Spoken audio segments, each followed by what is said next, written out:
This podcast was made possible by the generous support of our Patreon patrons. They provide us with the resources we need to produce each episode. You can join them at 90milesfromneedles.com/Patreon.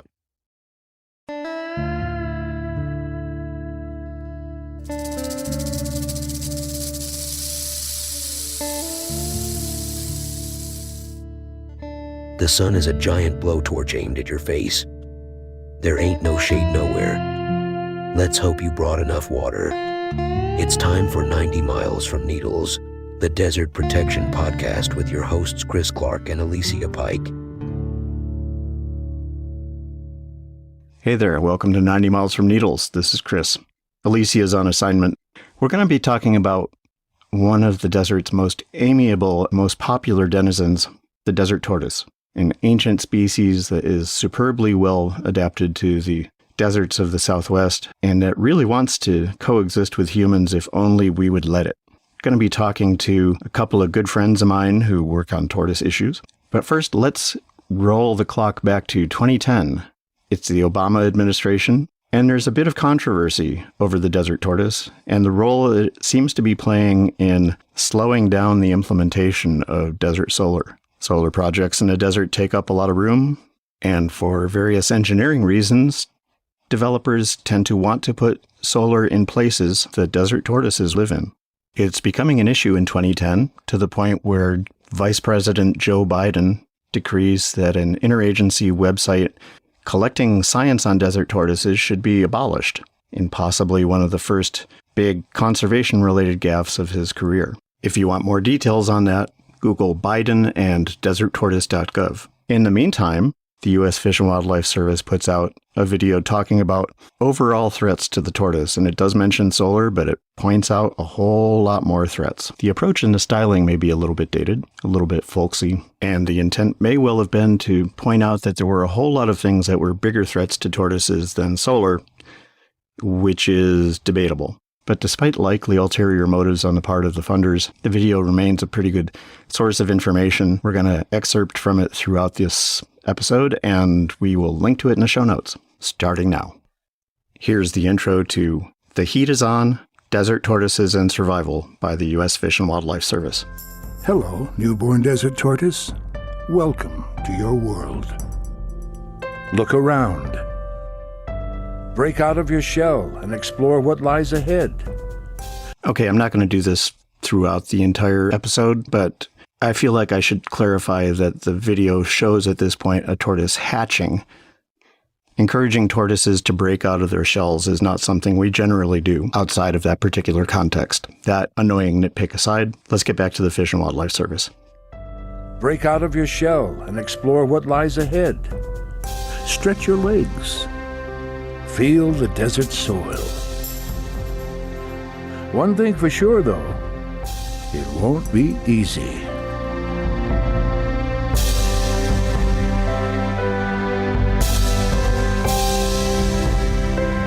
Desert tortoises have lived across the Southwest landscape for thousands of years.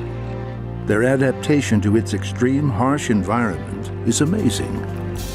Surviving ground temperatures greater than 130 degrees Fahrenheit, and able to live a year or even two without water. But now, the desert tortoise is in danger of extinction. In the 1920s, there were hundreds of desert tortoises per square mile in parts of the Mojave Desert. Now, in those same areas, there may be fewer than a dozen per square mile. My name's Tim Shields. I have spent my entire career as a biologist in the Mojave Desert. The first 35 years of it were studying desert tortoises and basically documenting their decline in excruciating detail, a passive observer of a catastrophe. And then about 10 years ago, I shifted gears and started actively working on tortoise conservation, trying to intervene to forestall the catastrophe and change the trajectory. I'm Luke Basulto. I am a desert native. I was born and raised in Barstow, California, and I love the tortoises. I love them enough that a couple years ago, I started a small startup organization called Saving Slowpoke, in which we try and get people informed as much as we can about the state of the tortoise in the wild and help them along with any questions they have about their captive care and their captive situation as well. And yeah, it's all just because we love the tortoises so much, and that's a family venture that we undertook just because, yeah, family's how we got into it, and family's how we're going to help the tortoise, I think. Thanks both of you for joining us at 90 Miles from Needles. And I should say, full disclosure, Luke and I work together in our day jobs with the California Desert Program at the National Parks Conservation Association. Just so that people don't suspect me of slipping a ringer into the podcast here. We'll own it. So the tortoise was listed as a threatened species in 1990, and presumably that has fixed everything, and the tortoises are doing just fine. Everything's wonderful. Yeah, there's some shortcomings to the approach we take to endangered species conservation. And I will say that the attention that garnered has been good for tortoise conservation. And I think the track toward extinction has been slowed by the designation. I've got lots of criticisms about how we do it, but it's better than it would have been had we ignored it entirely. What is happening with the tortoise right now? Over 30 years ago, USGS researcher Christine Berry set up 27 study plots in the Mojave and adjoining Colorado deserts. These plots were designed to help understand how tortoise populations and their habitats might be changing over time. Dr. Christine Berry, the godmother of tortoise conservation, set up a program for long-term monitoring of tortoise populations. And I was lucky enough to stumble into it right at its inception. And I became one of the field workers that went out every spring and spent 60 days on a single square mile of desert. There were repeated coverages of these plots. There were 27 of them originally, whittled it down to 16. And every 4 years, each of those plots would get visited, and we'd do the same population estimation coverage so that we had this long-term sense of the trajectory on each of those places. But also we studied in detail. We would come on a dead tortoise and we'd say, what killed this tortoise? And very early in my career, I started encountering juvenile tortoises that were killed by ravens. And so raven predation has been a growing threat over time. But the biggest drop came in the late 80s when a respiratory disease showed up. We've just been through a pandemic. This was a tortoise pandemic, very similar to COVID. And the deaths that those tortoises suffered was very similar to COVID. Basically, they drowned. They shed fluid into their respiratory system and they would drown. And it was highly transmissible and it spread across the desert. We saw declines of 50% every 4 years. That was the massive shock. And now they're facing these multiple threats. I would put ravens as the most serious, but coyotes as well. Habitat degradation, you throw that in there. And people always want a ranked order list. And we don't know enough to say, oh, habitat degradation is by far the most serious one, or invasive plants displacing native food species that's number 4 on the list.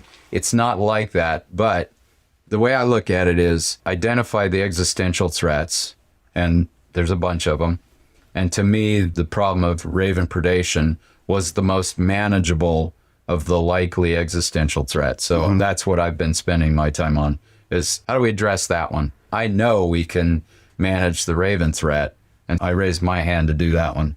And that's what I'm doing right now. And not to vilify the raven too much, but that's one of those examples of people not knowing the repercussions of their actions, which in the raven's case could be litter, just overabundance of trash, uncovered trash cans, just kind of making the raven population boom and grow, and having that natural process of a raven preying on a small tortoise. It's even more. It's what ravens do. Right. But we have made many more ravens than there used to be.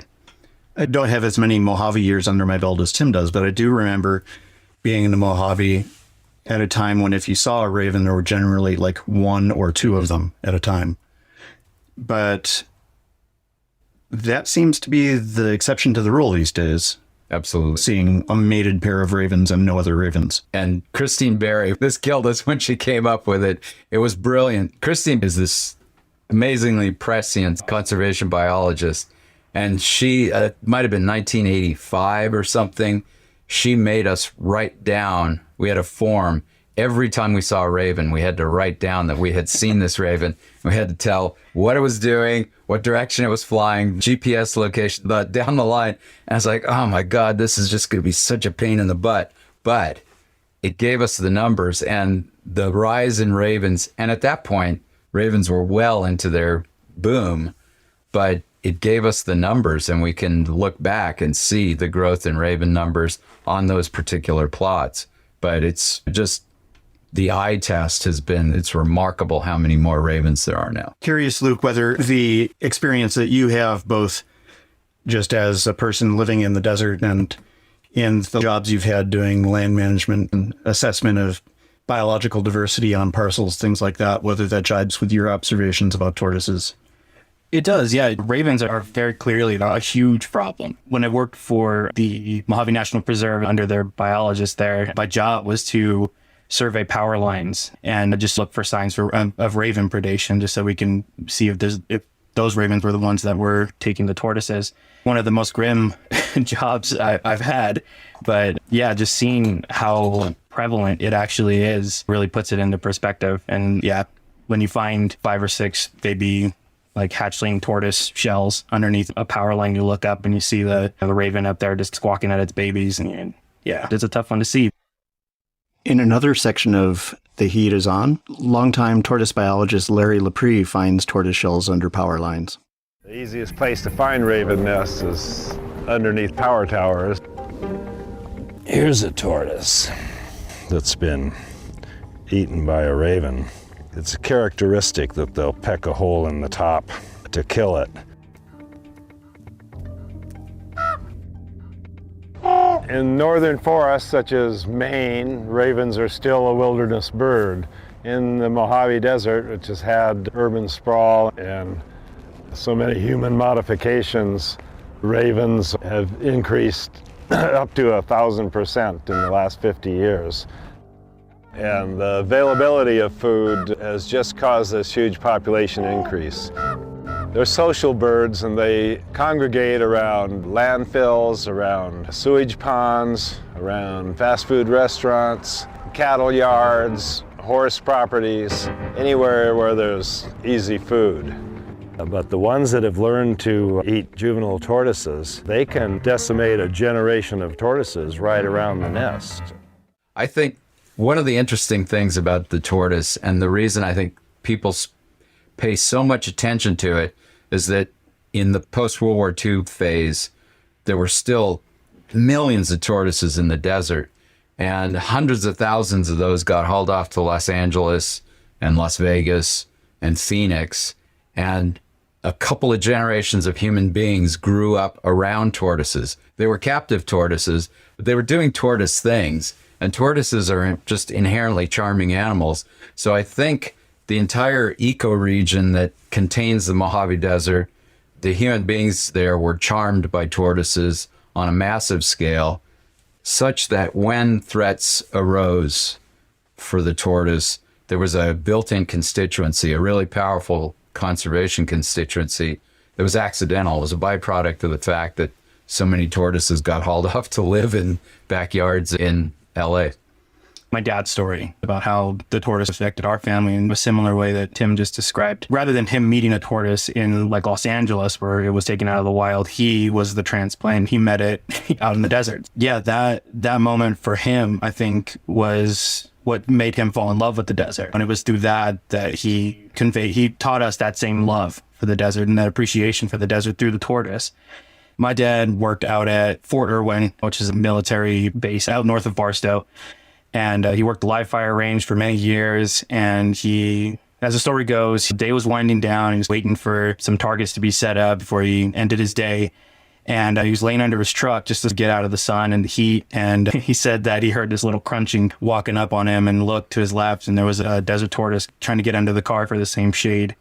And he said that was the first tortoise he'd seen. And then that was that moment that really showed him that there was some really cool life in the desert, and that sparked a whole passion and love for the desert. And yeah, that's what he taught us, taught our whole family, was to love it and to appreciate it. Swerving into what people can do about the plight that the tortoise finds itself in. And I got to say, having done this kind of work for the last 40 years or so, I get really tired of the word plight. I would love for everything to not have a plight anymore. But so jumping right into it, what is Hardshell Labs? Hardshell Labs is a company I founded dedicated to applying emerging technology to the clash between humans, ravens, and tortoises. And that clash is mediated by a lot of human behavior. There was a moment I was working with this volunteer named Freya Rader on this plot, and we had spent weeks on this plot and hadn't seen a baby tortoise, hadn't seen a juvenile tortoise. And I'm pretty good at finding juvenile tortoises, and I didn't find any, and I didn't find any burrows. And finally, one day she came up to me. She said, I finally saw a baby tortoise. And I brightened up, and she said, it was in the beak of a raven. Oh. And she saw the legs windmilling. And that was the moment that broke me. It's just, I got to do something. So I went on a search, and it's just like, I started with aerial drones. What's the potential for aerial drones to scare ravens? Serendipitously, I ran across a guy who was using lasers to steer flocks of geese. And it turned out that lasers were extremely effective in redistributing ravens and scaring them away from places. And of late, we've been really into 3D printed fake baby tortoises, and both to measure the intensity of raven predation pressure. And now we're in the second year of the weaponized techno tortoise, which is the first tortoise that's ever counterattacked against a raven.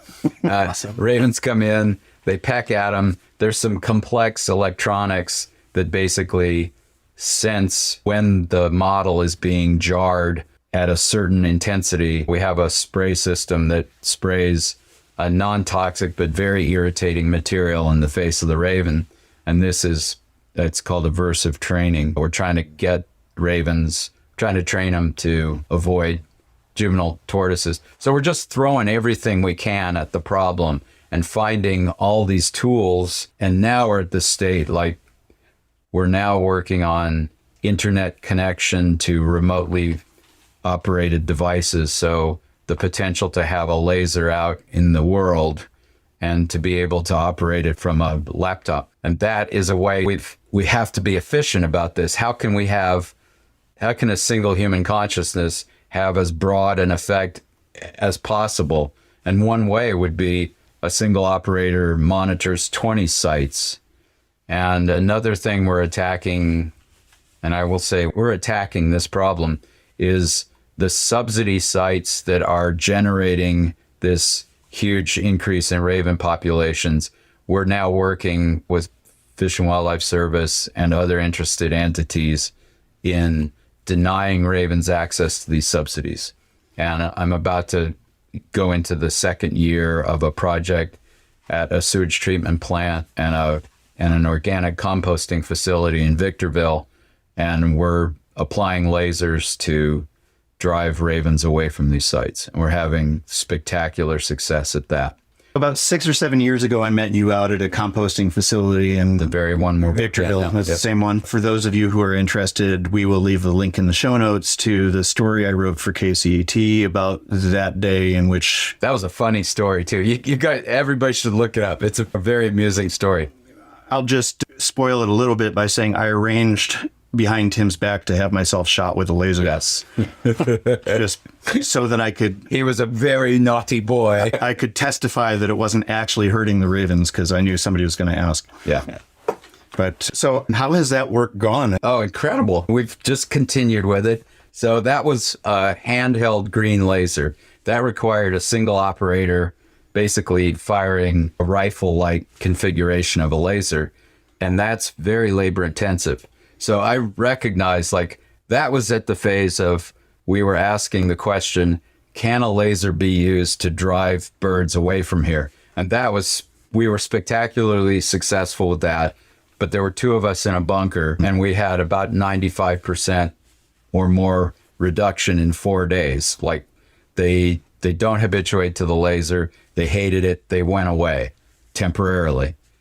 But I recognize this is okay, but it's really labor and capital intensive. So how do we affect efficiencies here? So that made me think, if we could distribute the consciousness of a single operator across this area, we could then greatly amplify the effect and make the whole thing much more efficient. And so we're on the cusp of that now. We got some National Science Foundation funding to forge that link between a computer and a remote device, which is going to supply that efficiency. We're also doing a lot of studying right now of different laser formulae. So color, flash pattern, intensity, all of these variables. We're playing with those to find species-specific formulas for laser-based avian repulsion. And Hartshill Labs is also embedded in the capitalist system, and we have to find commercially viable services to sell. And luckily, they parallel the conservation applications very well. So we're working with agricultural interests, and airports have bad bird problems, and sewage treatment plants want to get rid of them, and utilities really don't want them nesting on their poles, and towers where we can scratch those backs and fund the conservation work. And so that's where we are now, is we're getting these really refined versions of, you saw a very primitive version of laser-based repulsion, and now we're about to go big time with it because we've figured out ways to do it inexpensively. And in the capitalist system, if you can do it cheaply, you'll win. And you know, I'm a capitalism skeptic, but And we had to schedule this interview for a time when our anti-capitalist co-host was not available. I know it's a bummer. Miss you, Alicia. Yes, it would have been anyway. Here we are. Since we're cussing so much. Yeah, she would have felt kinship. So you mentioned the work with lasers and the work with the 3D printed tortoises. You mentioned scaring ravens with drones. Right. I know that there was some discussion about oiling eggs, things like that. Deep into that. Okay. And I'm very proud of that too, because that has become a standard management technique, not just for tortoise conservation, but also for sage-grouse conservation. And that involves, this is like the science fiction portion, is we've got drones that can fly up to a nest. The operator is looking through a camera, and there's an oil spraying system that sends an extremely accurate stream of oil onto the eggs. And I work with these professional videographer drone pilots, and they are astoundingly good at hitting the eggs we've hit them up to 10 meters away, downwind, firing downwind, just astounding accuracy. But what this does, it allows us, if we get a thin layer of oil on the surface of the eggs are non-viable. It interferes with respiration. The embryo dies, but because they're physically undamaged, the adults continue taking care of those eggs for a period of time. The goal is to get them beyond the point at which they can re-nest. And we refined this. We worked really intensively with Southern Cal Edison and Los Angeles Department of Water and Power. I found incredibly good people within those organizations who gave us a shot at this. They could have just given us the bum's rush. And we showed up. We said, we want to do this for tortoise conservation. We had to work a long time to get them to allow us to fly a drone up anywhere near their infrastructure. But we proved we could do it safely. And now it's like we do it every year. And we've oiled thousands of raven eggs. And I'm very proud of it. Not just because of its effect, but by showing that you can go after something like this. And if you're patient enough and persistent enough at it, you can refine it and you can work with people. I really think this is what we have to do. Who might I share an interest in promoting this with? Who can I work with? Who do I have to reassure? As an example, we went to every animal rights organization we could think of. I was going to ask ahead of this. And we said to them, this is what we're planning. This is what it does. This is why we're doing it. And it was remarkable. Didn't have a single one object to it because we went to them preemptively rather than having them hear about it after the fact and have their imaginations working, we went to them ahead of this, way ahead of getting into it. We knew we had a promising technique, but we went preemptively to them. And this is Mercy Vaughn, my longtime partner at Sundance Biology, brilliant person at interacting with human beings. And she said, we got to go and talk to these people before we get this going. We got to figure out, are they going to object? And if they do, how can we work with them? And it turned out every organization admitted that their rise in raven numbers was an ecological catastrophe, had to be dealt with. Some of them said, we can't voice support for this, but we won't oppose it. It's been non-controversial. And there have been raven control programs that animal rights groups have objected to. Oh, yeah. There are proposals for massive poisoning, and those have been opposed and stopped repeatedly. And so the sociological framework is another factor you have to consider. Anytime you come up with a brilliant idea, there may be people that don't really like your brilliant idea. It's this kind of a dance with everybody that's involved, and you just have to be pragmatic about it and realistic. But I'm super proud of, I'll tell you, 10 years ago, I was like, how can I do anything about this? And now, 10 years after the fact, we're doing stuff. We got some stuff happening. I got hilarious videos of ravens attacking these fake tortoises and getting a snoot full of fake grape juice, artificial grape flavoring in their face, which strangely enough it's pepper spray for birds. So I could not possibly have mapped out this path. And I gotta say, I'm so happy that Luke is, if he's not on the same path, this is a parallel path. He's a young guy, and we need people like him in the movement, because I'm an old guy and I'm gonna be pushing up creosote bushes here and not too long in the future. We've got to pass it on to a new generation. And I'll just say this, the next step we're going to do is we're going to turn a lot of these activities into online games, and we're going to recruit a massive number of young people who would not otherwise ever have anything to do with conservation. Coming up next, saving slowpoke on the job helping tortoises win friends in Barstow. Also, do solar projects help tortoises by giving them shade? What the hell do you think?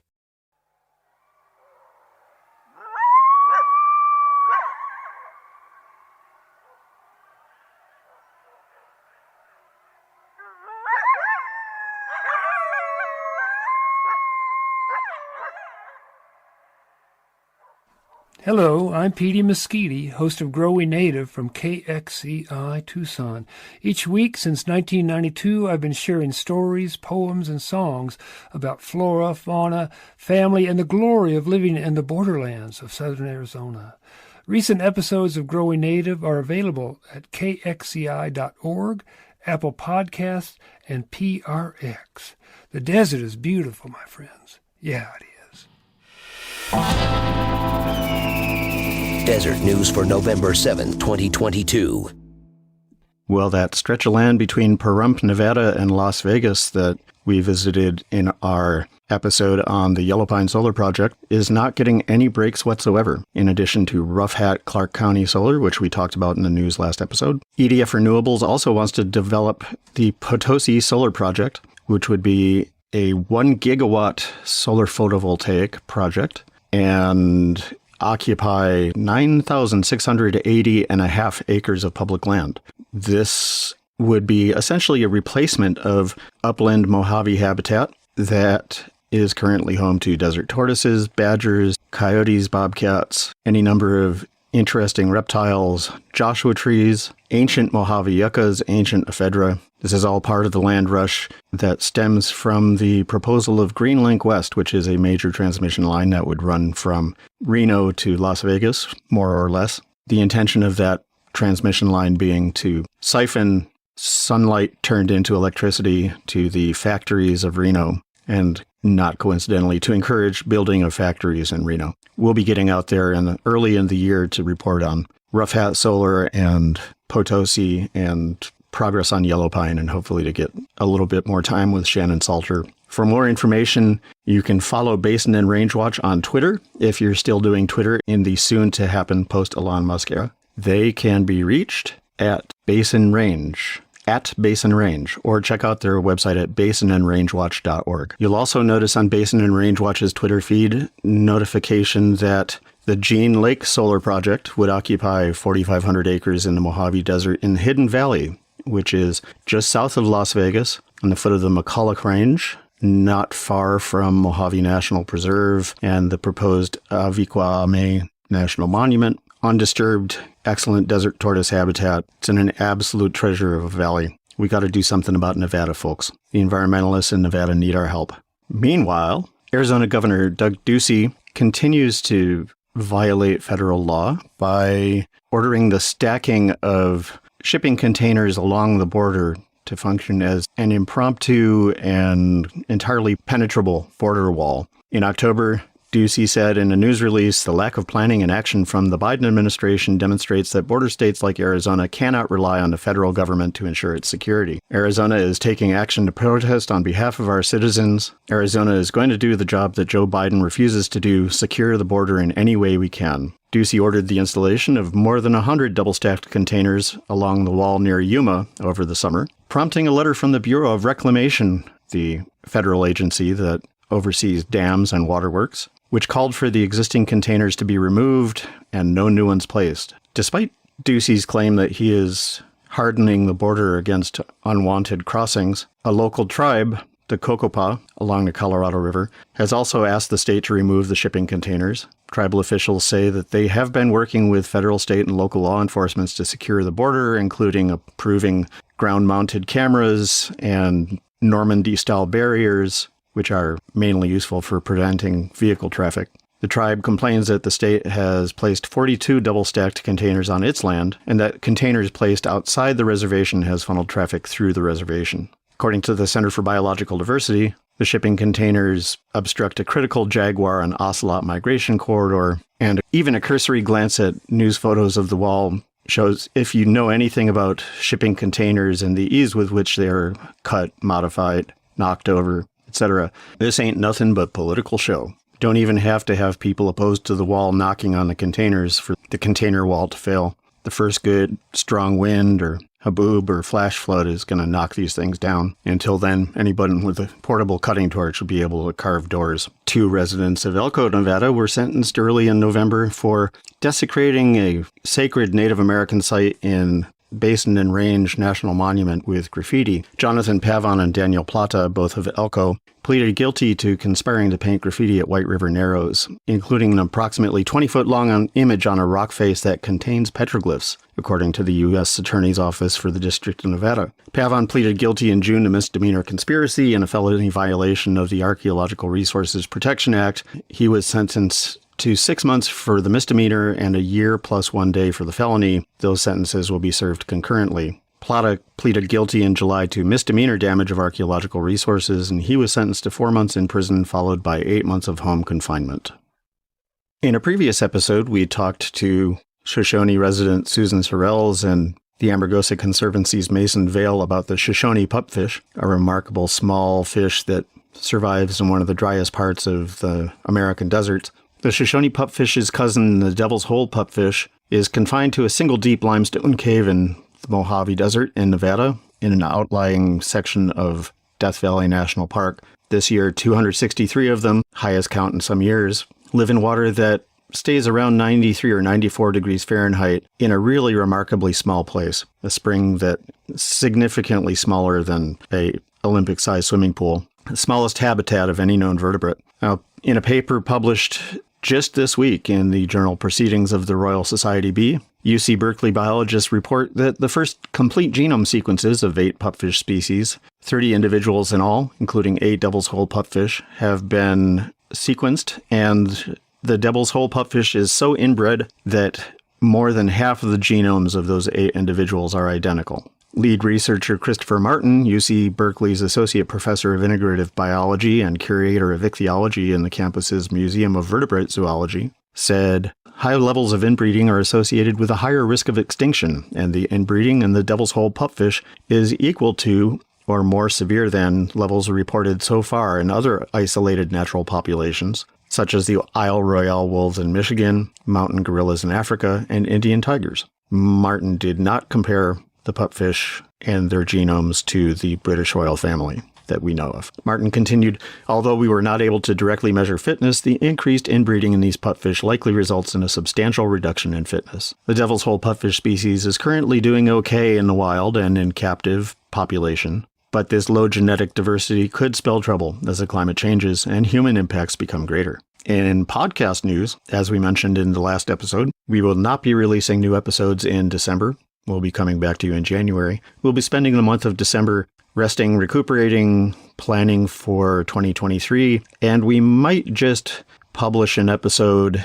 during the month of December that comes from another podcast or two that we like. Still deciding on that. We are hoping that next year will prove to be very productive for us, getting some excellent reporting out, bringing stories of desert protection campaigns from across the Southwest to you, featuring wonderful desert organisms and desert communities. And as the year comes to a close, we know that you are going to be beset by requests for money from all the good causes you've ever heard of and more. And who are we not to join the trend? We've been very gratified at the level of support that we've gotten from our listeners in the last few months. And for the last 6 months or so, our Patreon subscribership has plateaued.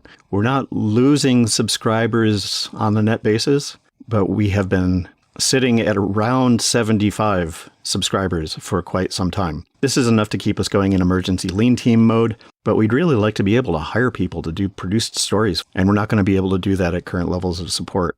75 supporters is really gratifying, don't get me wrong, and we love you. Those of you who have been pitching in through Patreon or Ko-fi, you make it possible for us to do what we're doing. But I'd like to set a goal. Let's make it by the end of this year. We'd like to get to 100 Patreon subscribers by the end of this year. That's just 25 more than we have right now. Think about it. If you've been thinking about joining us, $5 or more, we'll take $5. $5 a month really helps. If we could just get 25 more people to support us at $5 a month, that's a significant increase in our budget. Our budget is that low. And it'll make us feel good and make us feel like what we're doing means something to people. So if you've been thinking about it, why not join us? Why not go to 90milesfromneedles.com/Patreon, or if you don't like Patreon, 90milesfromneedles.com/KOFI. At that second link, you can make a one-time donation. It's very easy. If you like what we've done so far this year and you want to see more of it next year, please consider it. We'll be very grateful. You're listening to 90 Miles from Needles, the Desert Protection Podcast. Speeding through desert wildlife habitat is dangerous. Drive like a tortoise. Hey, baby tortoise. You're beginning an amazing life. The desert tortoise is the largest reptile in the Mojave Desert. Their lifespan is a bit like humans. Young are soft-shelled and vulnerable. Sexual maturity arrives around age 15. Males and females court. And the female digs a nest for the 4 to 8 eggs, each about the size of a ping-pong ball. The shell, called a carapace, has 2 layers, bone underneath, and on top, scutes made of keratin, like fingernails. Desert tortoises spend 90% of their time in underground burrows, which can be shallow or as long as 30 feet. There they hibernate in winter and stay cool in summer, when the burrow temperature may be 40 degrees cooler than the searing heat above. Actually, the episode that we're getting ready to publish tomorrow, there's a brief news item in which I actually took out reference to a study because I just used too many curse words in describing the study. This appeared in a photovoltaic trade journal. The writer referenced this study that came out fairly recently, I think, in which UNLV researchers studied how well tortoises did in a highly modified, small, like 20 megawatt photovoltaic facility where there were special tortoise entry spots in the fence, and they'd kept some of the native vegetation. And the idea was that the tortoises really benefited from the shade that the solar panels provided, which is something, part of the reason that I reacted so strongly to this, aside from it being really obvious corporate bullshit, was that at one point I was involved in this relationship and my girlfriend at the time had a friend in Los Angeles that didn't like me at all. And he would always pull the line about, just to like irritate me, about tortoises need shade. You're depriving tortoises of shade. And he knew it was bullshit. And he knew it was deliberately annoying enough that it would annoy me. And here is this publication putting it out as... Yeah, as well, we can go ahead and do this because, gosh, the tortoises are doing great when we totally wipe out the environment that and I wouldn't doubt. I mean, tortoises will explore, and I don't doubt that they would take advantage of going in there, but you have to look at I could do a string of curse words too, but I mean, I've had tortoises walk up to be in my shade, yeah. So yeah. No, and like sure, your dad encountering that one that wanted to get in the shade. Yeah, they'll get in the best shade they can. And they're opportunists. But they also dig burrows, and burrows are really shady. Being out, it's 95, 98, something like that. And I would put my hand down inside a burrow. Back in the old days, we actually used to yank them out with our hands. That's like a long time ago. But the feeling of just like, it's cool and moist in there. That's a really nice place to hang out. They don't need solar panels for shade. No, that's BS. The idea that we are benefiting them by making the desert shadier is insane. One other thing is the take of tortoises. That's been something that I've encountered over my years as like a field person, was just coming across people who are still taking tortoises and still see them as a pet that they want to have, and that they came across and, oh, it's not running from me, it's checking me out, maybe it wants to be my pet. I think the going mindset we have when we encounter an animal that doesn't actively run away from us. And yeah, we've come across people who either want to take them for pets or want to take them for food. And that's another issue I think that not many people realize, is that there is a really horrible market out there for tortoise parts, and that's something that still happens. Even with some tortoises that I know here in the Morongo Basin, there's been tortoises that I've been visiting for 2 or 3 years. I know where their burrows are. I go and check on them just to see how they're doing, see if they're getting food, and if food's growing in that area, just getting an idea what's going on in the habitat there. And yeah, it just, in the past like year or two, with the amount of people that the area is seeing and the growth of the population here, you can't help but think, is someone walking along this trail next to his burrow and coming across him and seeing him as the pet and taking him, and that's that. So you said you've actually encountered people who are thinking about lifting the tortoises. What do you say? Yeah, I've been adjacent to that situation. When in my time working for a federal land agency of some kind, I spent a lot of time out in the desert, and when you come across them, they have these big kind of metal rods, I guess they would be, and they're just jabbing them into the base of the creosote. And at first you can't tell what they're actually doing until you cruise up on them and you check out what they're doing, that there's a tortoise burrow there. And you ask them, and they're trying to say, oh, there's food, or we're trying to get this thing out of the hole. And all you can do, because I don't think there's any kind of malintent there, it's either a cultural thing, and you can't fault people for anything like that to a certain extent. All you could do is try and explain to them why it's not the thing to do. And that's usually what would happen, is try and say, like, you can't do that. That's protected, and you try to communicate that as best as you can. But yeah, there's been times that I've heard of that they come up on that same situation. They open the back of the van and there's a few dozen tortoises back there, or they come up on a bush or something that they did actually get the tortoise out, and it's a massacre. They cut the tortoise in half, pull out the parts they need, and leave the carcass there. They don't need all of the tortoise. So that's another real sad thing that happens to the tortoises. In a way, the threats from individual human beings seem more immediate, because you can definitely identify with finding yourself in that position of confronting somebody, but also you can communicate really directly with the people doing it, and you have a way better chance of changing their behavior than you would with, say, a coyote or a raven. You have the tools to address the threat, because the threat is really the ignorance, largely. I don't think a lot of people bear ill will to the tortoise, but they will unconsciously or through ignorance engage in a behavior that's detrimental to the tortoise.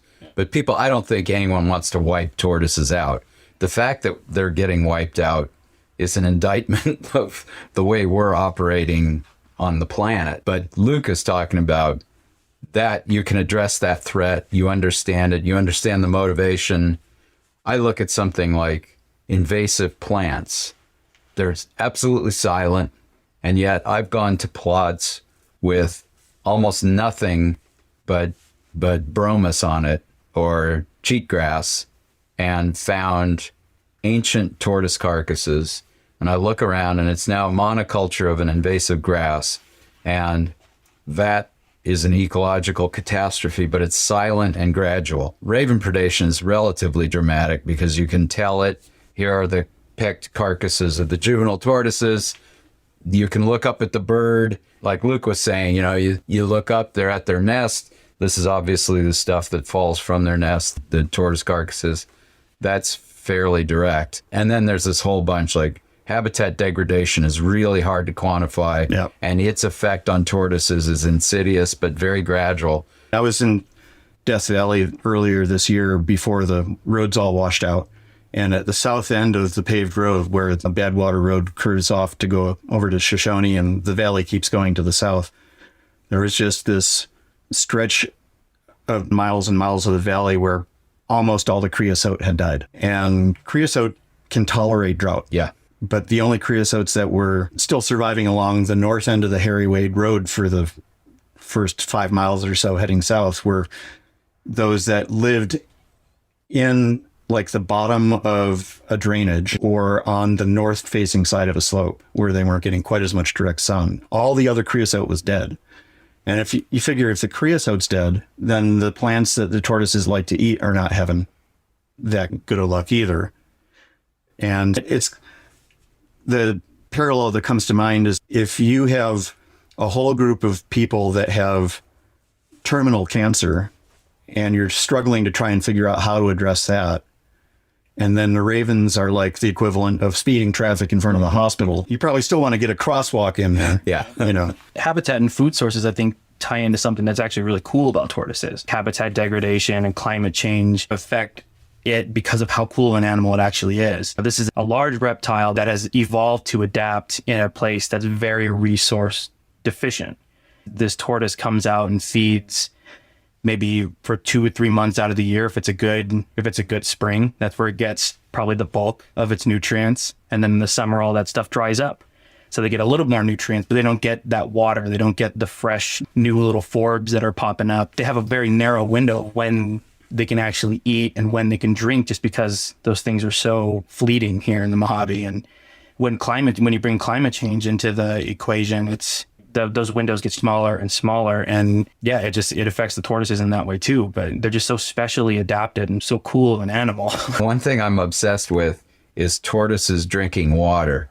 And I've seen 7 distinct behaviors, 7 distinct ways that they get water into their body. And when a rainstorm comes, they don't miss a trick. They're on it and they're so tuned. They know before the storm shows up, like they'll move to places where water is going to puddle in advance of storms. Mm-hmm. And spending time with an animal that's so tuned to its environment and takes advantage of every opportunity. And like Luke says, the opportunities are scarce. It's a damn hard place to make a living. And then you come up on this 12, 15-pound animal that has built itself entirely on resources that are immediately around it. They don't get bananas from Ecuador. It's just like they're eating what's available and they're drinking what's immediately around them. And they're remarkably good at it. All that being said about handing this off to the next generation, I think one of the things I would say on the topic of what can you do to help protect the tortoise, to help, do your part, is just to educate yourself. If you're a young person out there, young person of color especially, really get into it. Find something that you can latch onto and study it. It doesn't have to be the tortoise. It could be anything. It could be whatever catches your eye. But the point there is just to take the time and learn about it. And like I said before, that's sort of how you develop a love. That's probably one of the most important things, is just that young people out there find ways to take the initiative to teach themselves. We can't always rely on others teaching us. So a lot of the times you got to take it upon yourself to learn the stuff too.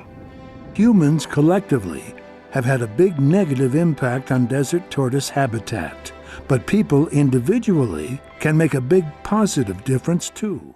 It seems like a pretty good segue into talking about saving Slowpoke for a few minutes. What's going on with that organization? So we just started. We're only a couple years old. We're not a nonprofit or anything like that. Right now, we're working on that. But really, we wanted to start it just because the community that I grew up in, Barstow, as growing up, there wasn't very many kids like me that I could like talk to about reptiles and like the tortoise and the desert. Nobody really cared. Half the time I was made fun of it for it, I think.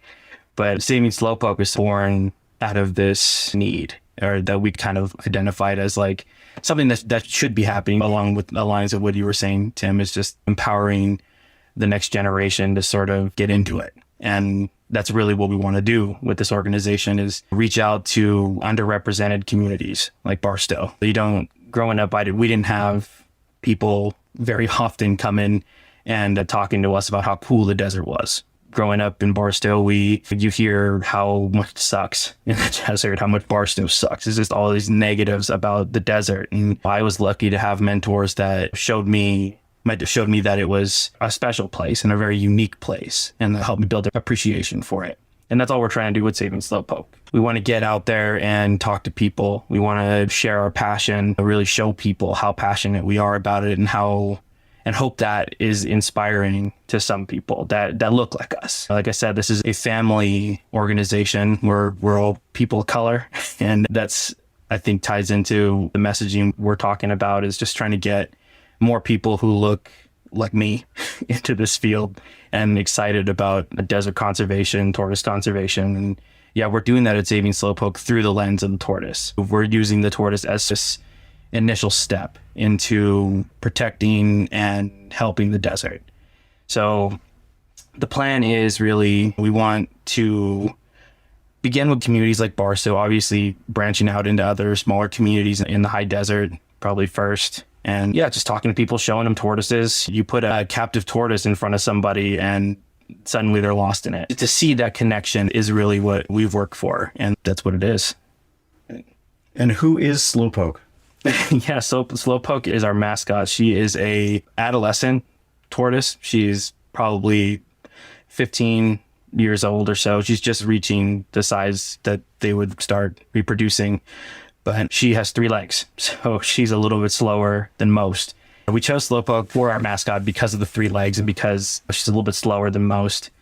And that the way she looks speaks to our stance on like captive care and the importance of making sure you have the right resources and the right environment set aside for this animal before you get it. A Slowpoke story goes like she was more than likely taken out of the desert. She wasn't a registered tortoise when we got her. When someone who's unprepared takes a tortoise out of the desert, and the tortoise does what it does and digs a burrow under their house, that's what happened with Slowpoke. She was taken out of the desert. She dug a burrow, and the family that had her moved away while she was in hibernation. So they didn't want to spend the time digging her out of her burrow under their house. So they said, it's the next person's problem. But the next person that moved in had a dog that liked to chew on stuff.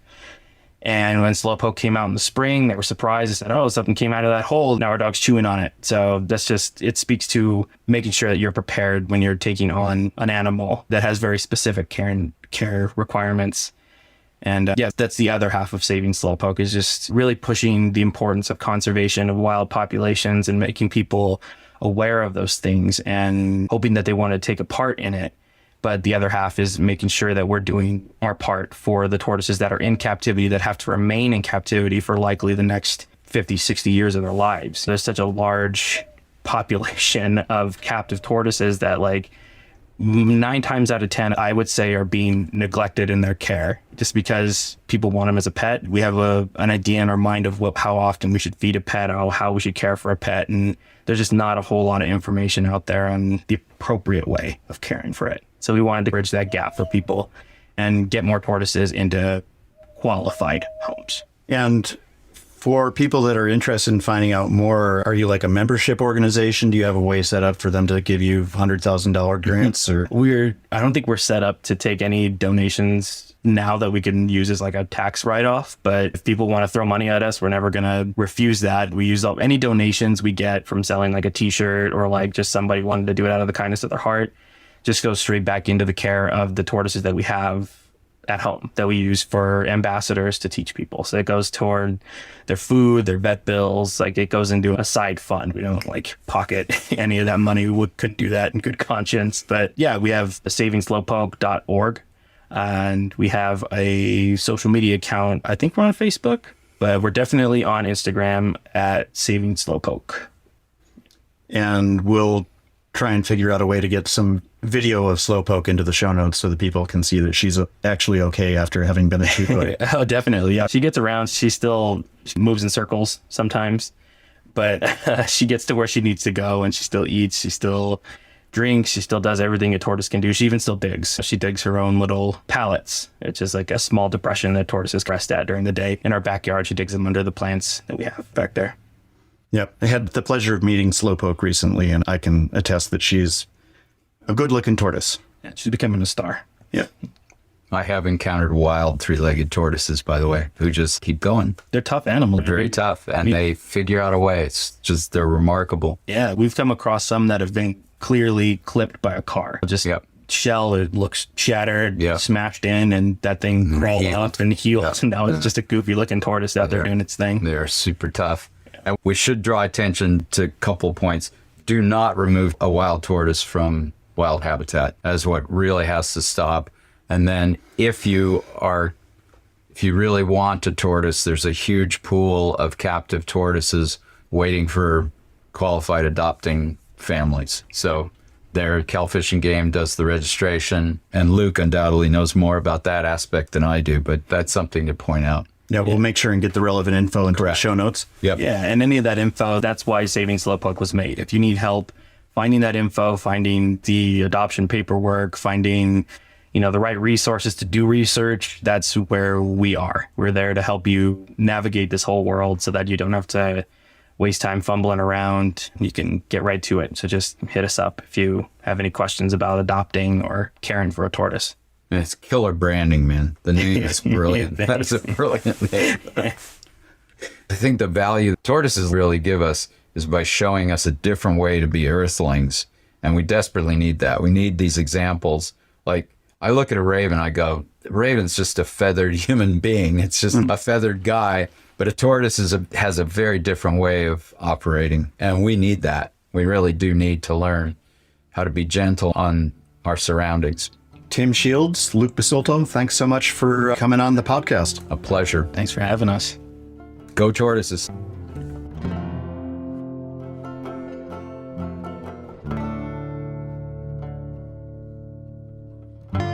This episode of 90 Miles from Needles was produced and edited by Chris Clark. Alicia will be back next episode. Personally, I'm relieved. This episode was kind of a sausage fest. Podcast artwork by the intriguing Martine Mancha. Theme music is by Brightside Studio. Other music via Slipstream and Envato Elements. Follow us on Instagram at 90mi from Needles and on Facebook at facebook.com/90 miles from Needles. We have quit Twitter. Take that, Space Billionaire. Subscribe to our email newsletter at 90milesfromneedles.com/newsletter. Listen to us at 90milesfromneedles.com or wherever you get your podcasts. You can also hear us at otherdesertradio.com. Help us by leaving a review on your favorite podcast app. Thank you to our newest supporters, Yosaku and John Patzold on Patreon and Mary Buxton on Ko-fi. Support this podcast by visiting us at 90milesfromneedles.com/Patreon and making a monthly pledge of as little as $5, or visit 90milesfromneedles.com/KOFI to make a one-time contribution. Our supporters enjoy privileges including early access to episodes. Crucial support for this podcast came from Tad Coffin and Laura Roselle. All characters on this podcast scribbled all night rocking and rolling over lofty incantations which in the yellow morning were stanzas of gibberish. This is Bouse Parker reminding you that tortoises were here first. See you next time.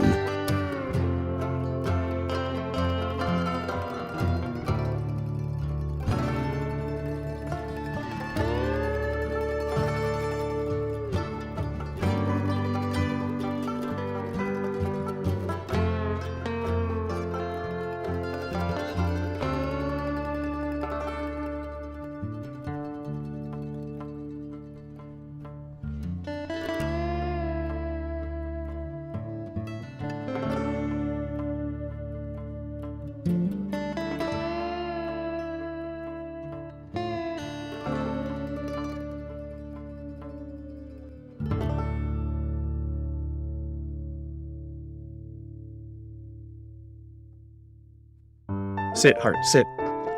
Good dog.